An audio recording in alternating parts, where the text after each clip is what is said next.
Hi friends, welcome back to my YouTube channel.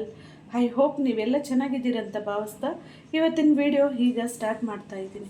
ಏನಪ್ಪ ಕಳೆ ಬೀಜ ಬೆಲ್ಲ ಕಳೆ ಪಪ್ಪು ಇಟ್ಕೊಂಡು ಏನು ಮಾಡ್ತಾಳೆ ಅಂತ ನೋಡ್ತಾ ಇದ್ದೀರಾ? ಬನ್ನಿ ಶೇಂಗಾ ಉಂಡೆ ಹೇಗೆ ಮಾಡೋದಂತ ನೋಡ್ಕೊಬರೋಣ ಬನ್ನಿ. ಬೇಕಾಗಿರುವಂಥ ಪದಾರ್ಥಗಳು: ಕಡಲೆ ಬೀಜ, ಬೆಲ್ಲ ತೊಗೊಂಡಿದ್ದೀನಿ, ಕಡಲೆಪಪ್ಪು, ಏಲಕ್ಕಿ. ಹೇಗೆ ಮಾಡೋದಂತ ನೋಡ್ಕೊಬರೋಣ ಬನ್ನಿ. ಕಡಲೆ ಬೀಜನ ಫ್ರೈ ಮಾಡ್ಕೊಬೇಕು.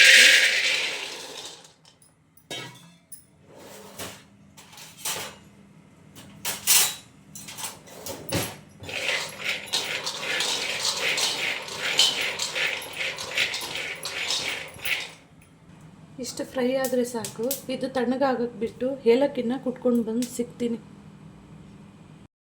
ಕಡಲೆ ಬೀಜ ಎಲ್ಲ ಹುರಿದು ತಣ್ಣಗಾದ್ಮೇಲೆ ಚಿಪ್ಪೆ ಬಿಡಿಸಿ ಇಟ್ಕೊಂಡಿದ್ದೀನಿ. ಈಗ ಮಾಡುವ ಪ್ರೊಸೆಸ್ ಹೇಗಂತ ನೋಡೋಣ ಬನ್ನಿ. ಬೆಲ್ಲ ಸೇರಿಸ್ಕೊತಾ ಇದ್ದೀನಿ ಒಂದು ಪಾತ್ರೆ ಒಳಗಡೆ.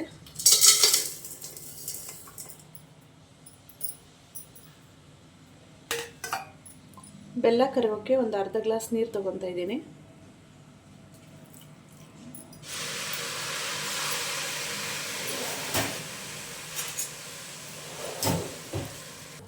ಬೆಲ್ಲ ಎಲ್ಲ ಕರಗಬೇಕು, ಚೆನ್ನಾಗಿ ಪಾಕ ಬರಬೇಕಿದು.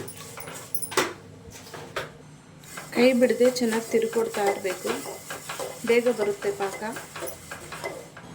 ಬೆಲ್ಲ ಕರಗಿದೆ. ಈ ಟೈಮಲ್ಲಿ ಏಲಕ್ಕಿ ಸೇರಿಸ್ಕೊತಾ ಇದ್ದೀನಿ.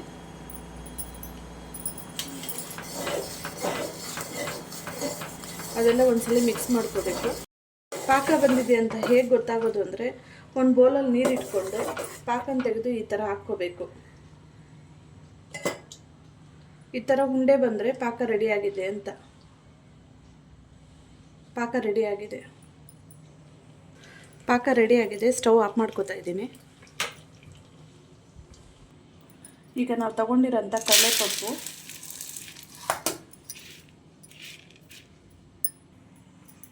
ಕಡಲೆ ಬೀಜ ಎರಡು ಸಮ ಪ್ರಮಾಣ ತಗೊಂಡು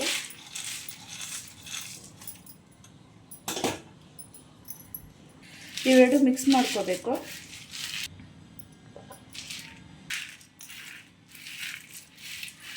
ಇದ್ರ ಮೇಲೆ ಪಾಕ ಹಾಕ್ಕೋತಾ ಇದ್ದೀನಿ.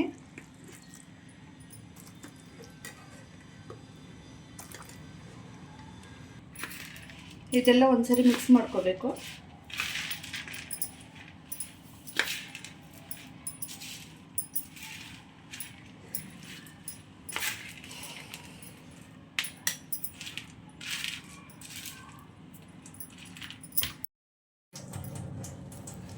ಈ ಥರ ಸ್ವಲ್ಪ ಸ್ವಲ್ಪನೇ ತಗೊಂಡು ಉಂಡೆ ಕಟ್ಕೋಬೇಕು. ಈ ಥರ ಉಂಡೆಗಳನ್ನ ಕಟ್ಕೊಂಡು ಇಟ್ಕೊಂಡಿದ್ದೀನಿ. ಶೇಂಗಾ ಉಂಡೆ ರೆಡಿಯಾಗಿದೆ.